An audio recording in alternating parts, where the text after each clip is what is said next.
We've all done it. Chatted with ChatGPT, asked Alexa for the weather, and it feels pretty amazing, right? But what if I told you that the AI we use every single day is just the very first step on a huge evolutionary ladder?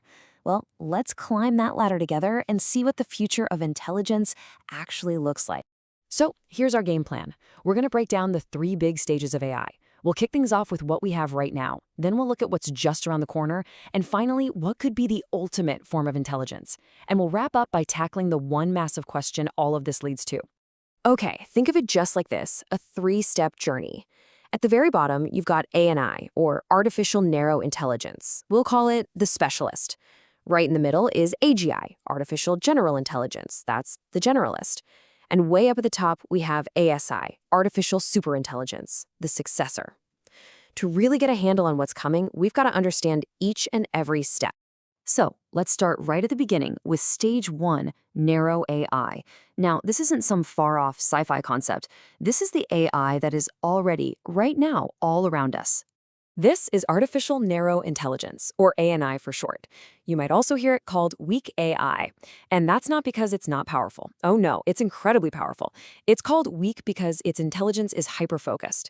And ANI is an absolute genius at doing one specific thing.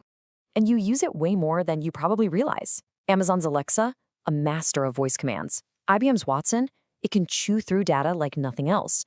And yep, even the amazing ChatGPT is a form of ANI. Its entire world revolves around text. Same goes for the facial recognition that unlocks your phone. They're all brilliant, but they're all specialists. On one hand, AI systems are mind-blowingly good at what they do. They learn from enormous datasets and work with a speed and accuracy we can't even dream of. But on the other hand, their limits are just as stark.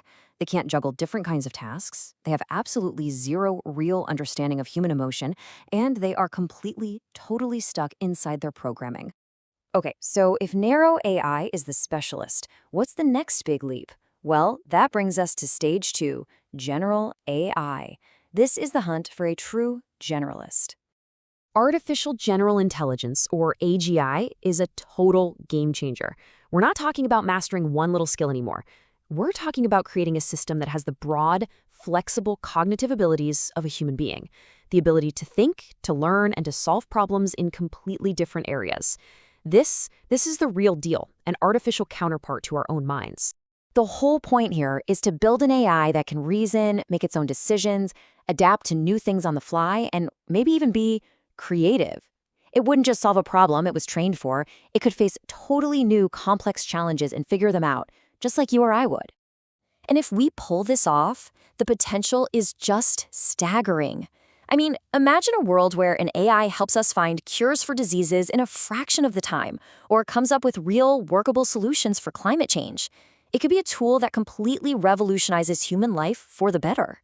But, and this is a big but, getting to AGI is an uphill battle. The technical challenges are enormous. We're talking about a need for just massive amounts of computing power.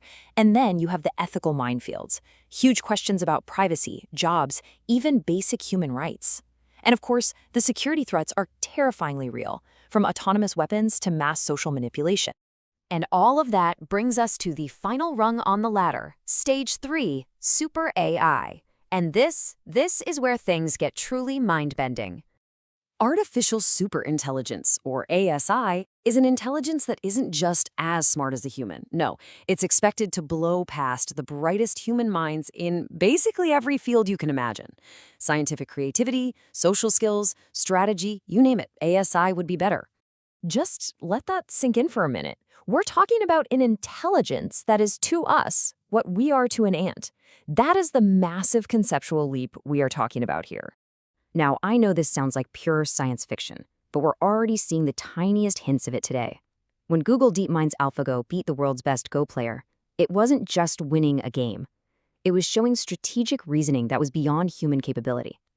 These are seen as the first baby steps towards ASI. So how far away is it? Well, the experts don't agree on a single date, but a lot of predictions put the arrival of ASI somewhere between 2040 and 2060. That's not centuries from now. That's potentially within the lifetimes of many of us listening. And that leads to the crucial point. Creating something smarter than us comes with risks that are, well, unprecedented.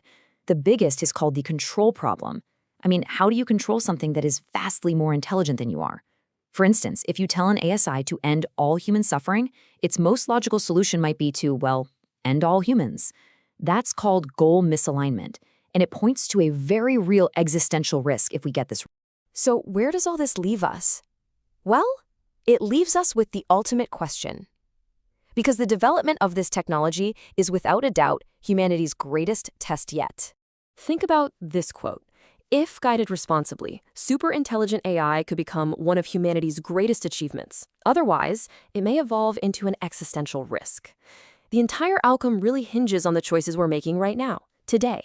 So as we stand here on that very first rung of the ladder, looking up, the question isn't just what's next. The real question is this: will AI become humanity's greatest achievement or its final one? The thing is, that answer isn't written yet. It's up to all of us to decide which path we're going to take.